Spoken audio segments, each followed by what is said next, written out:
one headmaster, 5 class teachers, and one Urdu teacher are doing excellent educational work.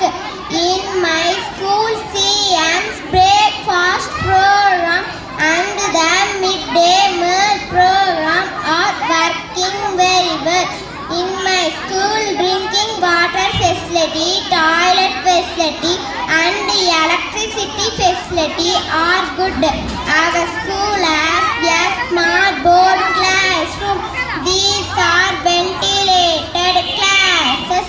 Teaching and learning takes place according to the method of Ennum Elutthum or systematically taught. I like coming to school every day, studying well,